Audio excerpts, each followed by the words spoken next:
नमस्कार दोस्तों, मैं हूं अतुल सिंह। स्वागत है आपका इन्वेस्ट कर लो भाई चैनल में। दोस्तों, हर साल मार्च आते ही व्हाट्सएप ग्रुप में एक ही सवाल घूमता था, भाई कोई अच्छा 80C ऑप्शन बता दो, एलएसएस ले लूं या पीपीएफ में डाल दो। लेकिन 2025 में ये मार्च मैडनेस खत्म हो रहा है। अब लोग टैक्स बचाने के लिए नहीं बल्कि फाइनेंशियल फ्रीडम के लिए इन्वेस्ट कर रहे हैं। बजट 2025 ने सिर्फ स्लैब्स नहीं बदले, उसने पूरे भारत के इन्वेस्टिंग साइकोलॉजी को बदल दिया। और आज हम इसी नए सोच के बारे में बात करेंगे, जहां टैक्स प्लानिंग अब वेल्थ प्लानिंग बन चुकी है। पहले के जमाने में इन्वेस्ट करने का मतलब था compulsion under old regime. HRA हो जाए, एटीसी हो, एलआईसी हो या पीपीएफ हो, सबका एक ही मकसद था, टैक्स बचाओ, एचआर को प्रूफ दो।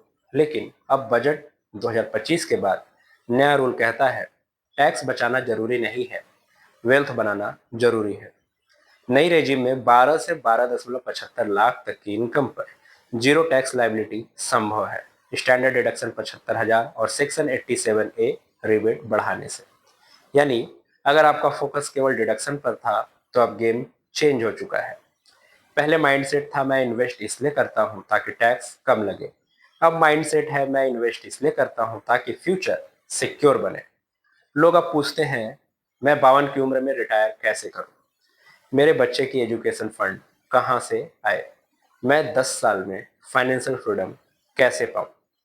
ये सवाल दिखाते हैं कि इन्वेस्टिंग अब कंपल्सन नहीं, कंसियस गोल बेस्ड हैबिट बन गई है।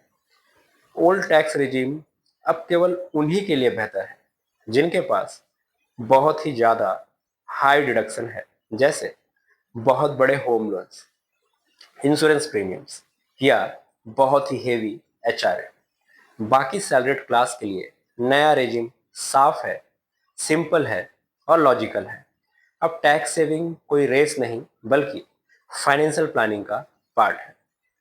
एटीसी के पुराने चैंपियंस की चमक अब फीकी पड़ चुकी है, जैसे ईएलएसएस अब सिर्फ टैक्स नहीं ग्रोथ टूल बन चुका है।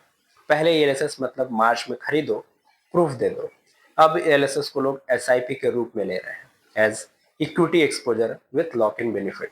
आज ईएलएसएस फंड्स ने 20% तक एसआईपी सीएजीआर दिखाया है। अब इन्वेस्टर कह रहा है मुझे टैक्स प्रूफ नहीं, वेल्थ प्रूफ चाहिए। पीपीएफ सेफ पर स्लगिश, 15 साल लॉक इन है, 7 से 8% गारंटीड रिटर्न। लेकिन न्यू जनरेशन को अब लिक्विडिटी और फ्लेक्सिबिलिटी भी चाहिए, इसलिए पीपीएफ अब सिर्फ कंजर्वेटिव इन्वेस्टर्स का ऑप्शन रह गया है। एनपीएस रिटायर के लिए डिसिप्लिन, लेकिन फ्लेक्सिबिलिटी कम। एनपीएस 9 से 10% लॉन्ग टर्म रिटर्न देता है, पर एग्जिट रूल्स अभी भी थोड़े कॉम्प्लेक्स हैं। हेंस लोग अब एसआईपी और डाइवर्सिफाइड इक्विटी में इंटरेस्ट दिखा रहे हैं। यह बदलाव केवल पॉलिसी का नहीं, आपके माइंडसेट का भी है।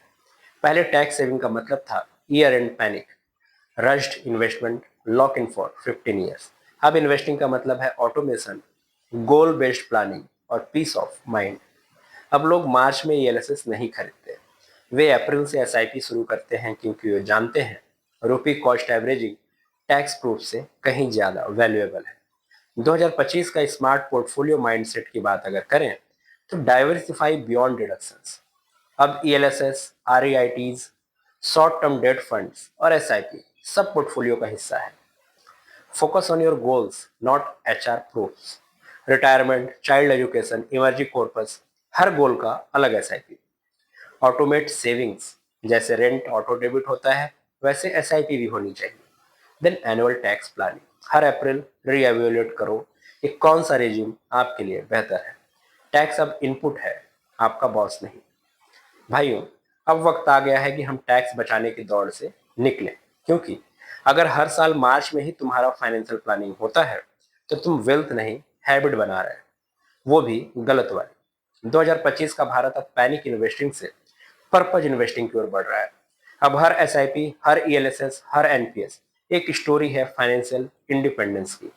तो भाइयों, अगर इस बार एचआर बोले प्रूफ दो तो तुम कहो प्रूफ बाद में, प्लान पहले। क्योंकि टैक्स प्लानिंग अब सिर्फ सेविंग का खेल नहीं, वेल्थ क्रिएशन की जर्नी बन चुकी है।